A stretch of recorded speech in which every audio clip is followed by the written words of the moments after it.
নমস্কার, ২৪ ঘন্টায় আপনাদের আরো একবার স্বাগত। এই মুহূর্তে চোখ রাখবো আবহাওয়ার খবরে। যেমনটা আলিপুর আবহাওয়া দপ্তর সূত্রে খবর, কলকাতা ও পার্শ্ববর্তী অঞ্চলে বৃষ্টির সম্ভাবনা, আকাশ মেঘলা থাকবে, এমনটাই জানাচ্ছে আলিপুর আবহাওয়া দপ্তর।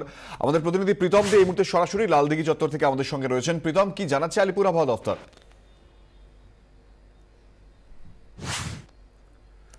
কুনাল, দেখো, একটা নিম্নচাপ অক্ষরেখা রয়েছে উত্তরবঙ্গ দক্ষিণবঙ্গ হয়ে ওড়িশার ওপর দিয়ে বিস্তৃত রয়েছে।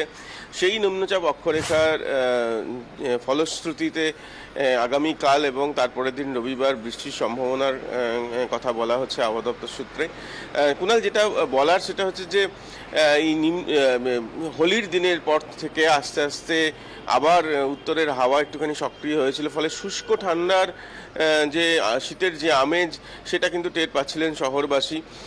কিন্তু আজকে সর্বনিম্ন তাপমাত্রা এক ধাপে অনেকটাই বেড়ে গিয়েছে, 21.6 ডিগ্রি সেলসিয়াস, এবং এ থেকে পরিষ্কার যে তাপের যে তাপমাত্রা পারদ সেটা কিন্তু আস্তে আস্তে বাড়ছে।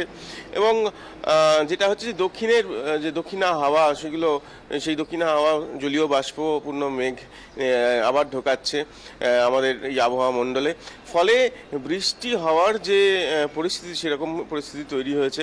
এবং যে কারণেই আজকে সকাল থেকেই আকাশ আংশিক মেঘলা থাকছে, এবং যেমনটা পূর্বাভাস জানা যাচ্ছে কাল পরশু বিক্ষিপ্ত বৃষ্টির সম্ভাবনা রয়েছে। কলকাতা সন্নিহিত অঞ্চল তো বটেই, যেহেতু নিম্নচাপ অক্ষরেখাটা উত্তরবঙ্গ এবং দক্ষিণবঙ্গ একটা বিশাল এলাকা জুড়ে রয়েছে, সেজন্য বৃষ্টি আরও অন্যান্য জেলাগুলোতেও হবে, এমনটাই পূর্বাভাস দেওয়া হচ্ছে। কুনাল, প্রীতম, ধন্যবাদ। প্রীতম দে আমাদের প্রতিনিধি, মূর্তির লালদিঘি চত্বর থেকে আমাদের সঙ্গে সরাসরি ছিলেন।